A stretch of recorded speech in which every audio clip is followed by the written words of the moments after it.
Cape Talk, the world of science with Dr. Chris Smith, the naked scientist. Good morning, Chris. How are you this morning? Oh, morning, Rafila. Welcome back as well. Oh, I appreciate that. I've definitely missed you. Well, likewise. I feel like I need to kick off with the questions. Like, how do you tell if an Achilles is going to snap? A pertinent question and a painful one, I'm sure.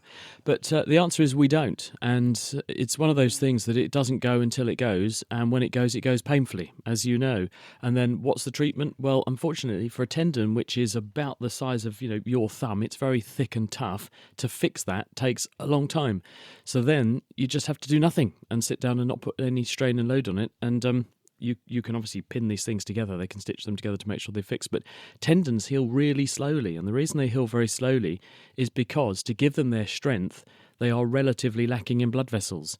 And as a result of the poor blood flow, it takes longer to deliver the raw materials and the various factors that are needed to fix them. It's a bit like having one tiny road supplying an enormous factory complex that you've got to build. And you end up with a very slow rate of lorries coming along the road to deliver the raw materials. So as a result, the healing time tends to be long.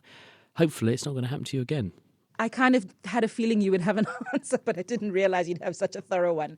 But I always hear that the propensity, I keep on hearing from doctors, from physios, the propensity to snap it again is actually quite high.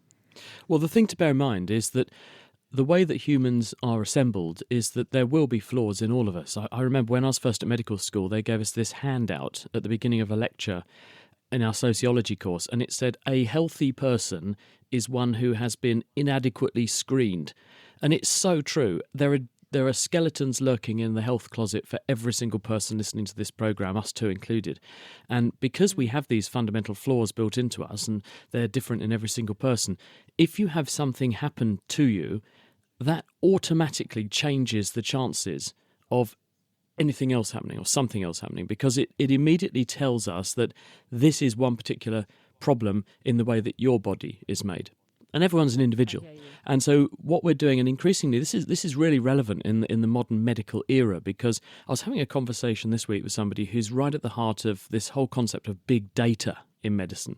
Mm-hmm. And for the first time in human history, we're beginning to assemble, as this person put it to me, over a life course, probably about 300 data points for every person who's having their health monitored over their lifetime. So in other words, from the minute you're born and the first interventions you have through your childhood illnesses, vaccinations, health checks as you grow up, through into adulthood and then elderly life course, there is this opportunity now to trace a person from beginning to end and to build this database about all of the things that have happened to them, all of the things they've eaten, all of the things they have or haven't done, all of the things that have gone wrong.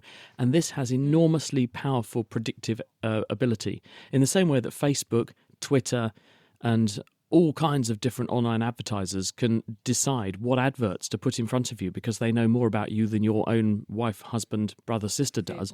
Then we will be able to do that with health. It's going to take a while to build this sort of data, but we're getting there. And then you will be able to say, this person has a higher risk of this, and this happening in their lifetime because of what we already know about them. Now, there will be things coming out of the blue, of course, but it will mean that we can make predictions about Achilles tendons and other disorders much more accurately, and we can help people to take aversive action soon, because that's the whole thing about this. It's preventative medicine. This is going to be really important for Africa, for example.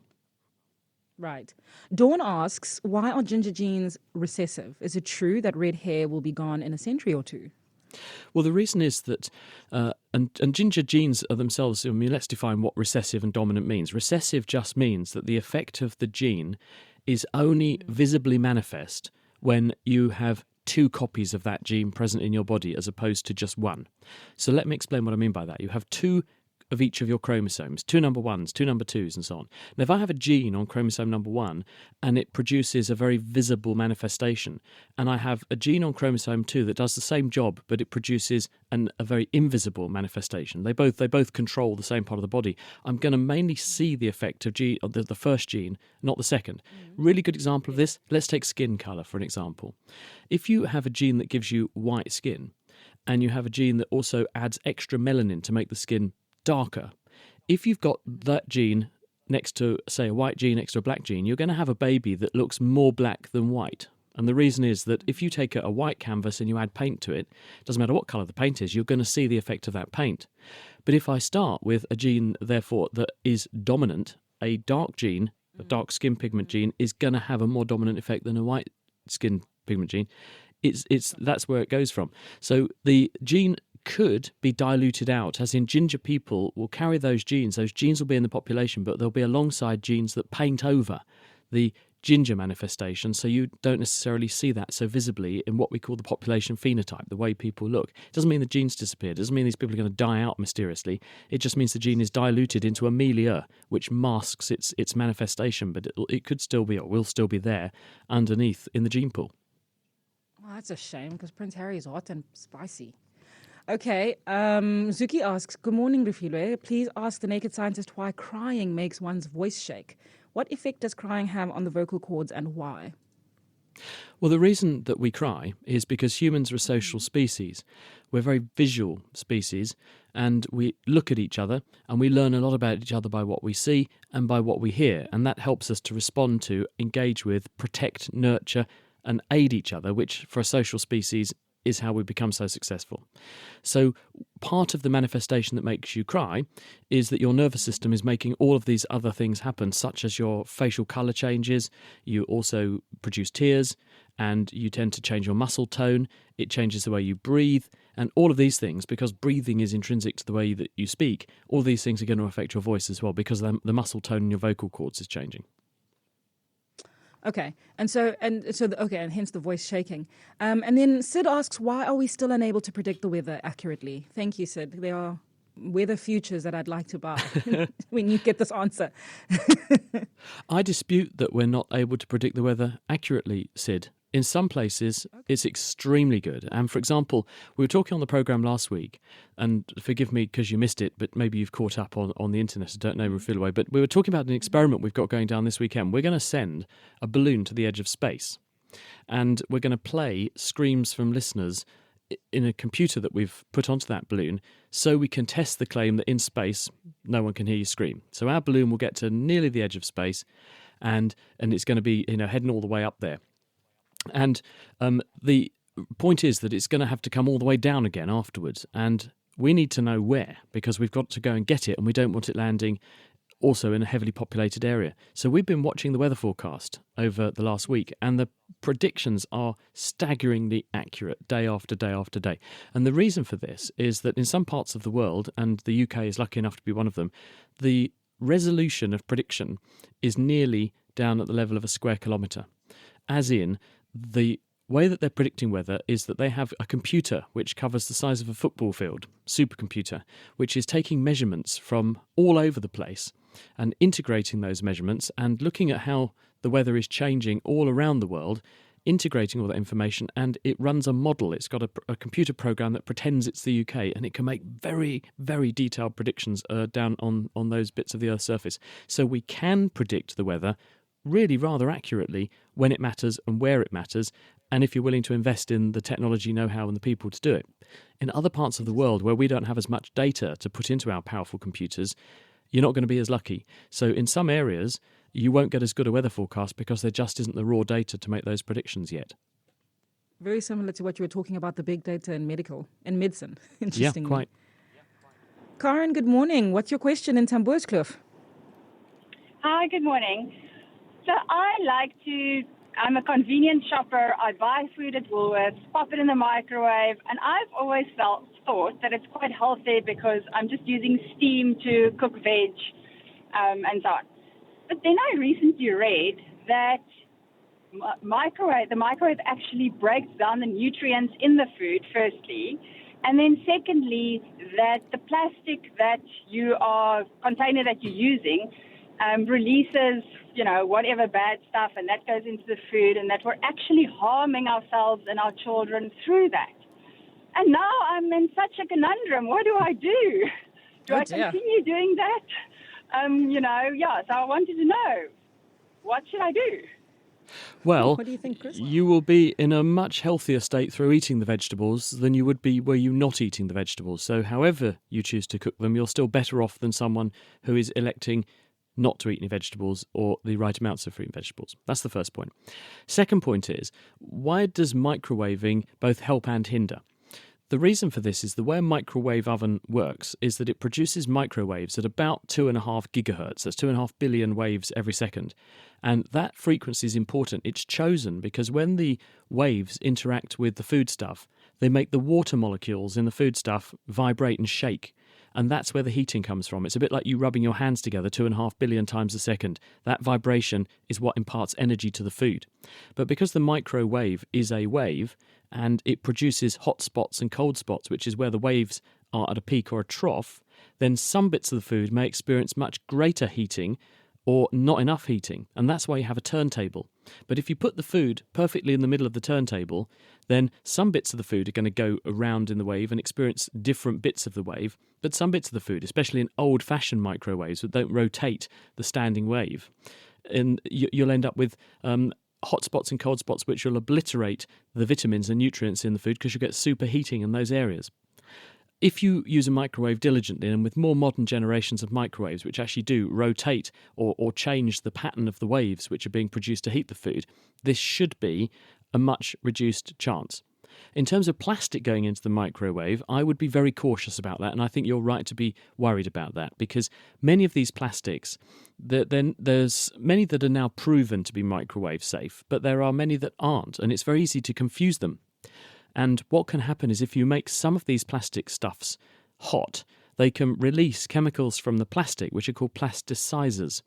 These are additional chemicals that are added to the plastic alongside the thing that makes the plastic, and they're there to give it its characteristics. If you think about, say, a water bottle, it's got this lovely, luxuriant, squeezable feel to it, and it bends and flexes in a gentle, easy-to-manipulate way. But if you leave it for a number of years and come back, or you use it every day as a drinking water bottle, and then you find it's gone all brittle.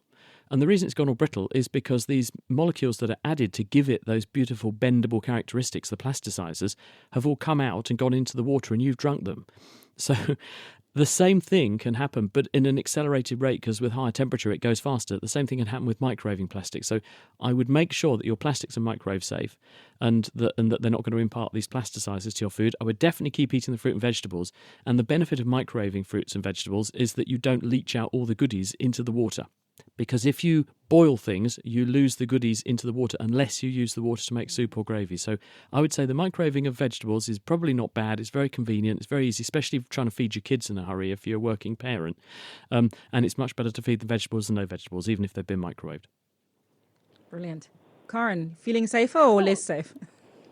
Well, now I'm going to have to get onto Woolworths to find out whether the microwavable bags are Do it, good or girl. not. Good luck, and let us know, because I'm just like you. Thanks a lot, Karen, for calling in. We've got a voice note for you here, Chris. Just a sec. Hi, Rafiel, Dr. Chris Smith, Ralph in Gordons Bay. Does a Achilles tendon strengthen the older you get? For example, is it weaker when you're a teenager? Does it get stronger as you become an adult, as you get older? I'll listen on the radio. Interesting question, that one, isn't it? Well, we've explained what these tendons are. The tendons, and what they're made of, rather, that they're a big, thick connective tissue bundle, and they insert into the sheath around the muscle. And in the case of the back of your leg, you've got two muscles there. You've got your gastrocnemius muscle, which is when you stand on tiptoes, you see two big bulges just below your knee, one on each side. Those are the heads of your gastrocnemius, and behind that's another muscle called the soleus muscle, which is used most of the time just to keep you standing up, so that when you're standing for long periods of time, your soleus is doing all the work. And those two muscles bunch together into a sheath, and that sheath then becomes the Achilles tendon, and that tendon inserts into your heel bone, your calcaneus, and they insert specifically into the periosteum, which is the layer around the bone. And when it detaches, you can actually rupture the interface between the tendon and the bone, for example. You can just pull away. Or sometimes the tendon itself can just completely snap. All these things are possible in various ways in which you can do this with different types of trauma and accidents and then just spontaneously.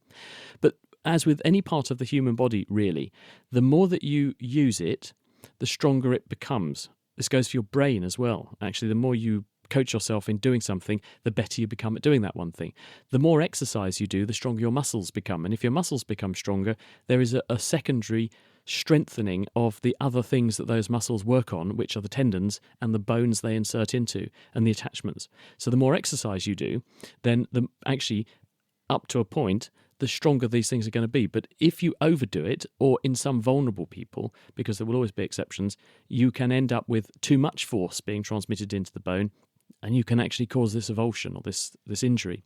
And this is actually quite common in people who are professional athletes, people who put enormous amounts of force through those joints, and because they've trained their muscles to become super strong, and they just get to the point where they're exceeding what their body's capable of adapting to. So things do improve with age and increase with age up to a point, because as you get older, you do more, you weigh more, and you tend to be more active compared to when you're a baby, for example. But then there's a peak point, which is probably corresponding to your 30s. And then after that, you probably end up going downhill, because we tend to become a bit slobbier, a bit lazier, a bit weaker, bit less active.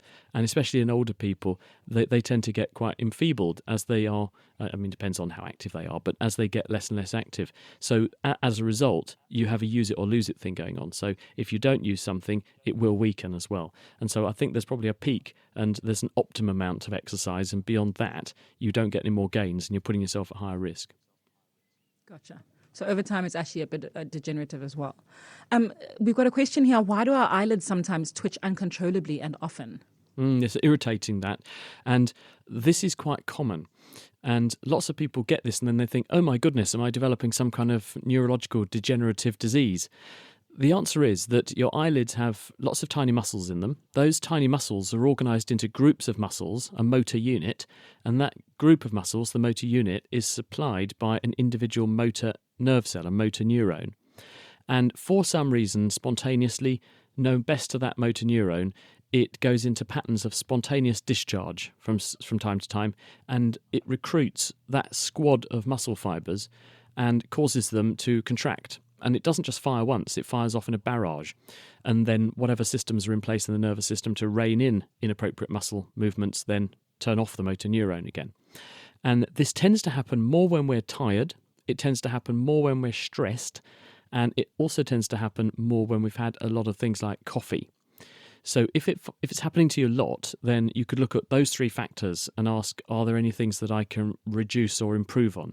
Get more sleep, get less stressed, perhaps go easy on the really strong coffee, because those things are all potentiating the excitability of your nervous system, and it's manifest visibly in eyelids, and other muscles can occasionally do this as well. And people often go to their doctor saying, I'm terribly worried, I think I've got some degenerative disease coming because my muscles are twitching. Some degenerative diseases do present like that, but mostly in older people in a sustained, reproducible way, not just a one-off effect on your eye that then comes and goes. And if you've got that happening, there's nothing wrong with you. Be reassured, don't get stressed about that making the problem worse. It will go away if you cut down the coffee, get a bit more sleep, and get a bit less stress in your life. Go and watch a nice movie. Fantastic. Okay, so speaking of stress, I've got another WhatsApp saying, hey, Raf, Bansu here.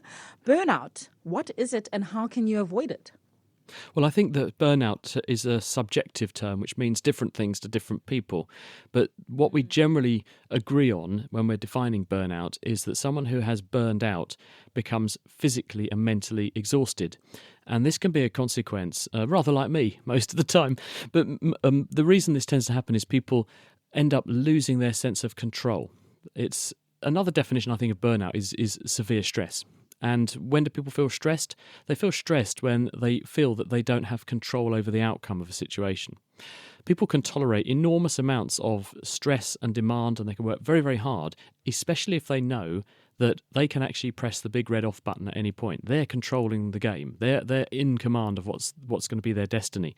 As soon as that becomes someone else's choice, and you're someone else's whipping post, and they call the tune and you have to dance, it becomes a lot more stressful, and people can only do that for so long before they start to suffer debilitating feelings of mental exhaustion and physical exhaustion. And often it's very high-performing people who tend to burn the candle at both ends to achieve a goal no matter what, will often be the ones that present to their doctor with the symptoms of burnout. It's not something that I could give a test and say, oh yes, the diagnosis is burnout. It's a subjective measure based on a history from that person of a sustained pattern of activity, loss of control, stress, and other symptoms like poor sleep, feeling low in mood, withdrawing from society, you don't do things you normally enjoy doing, all the things that you would have previously just jumped at the chance to do. You think, do you know what, I can't be bothered.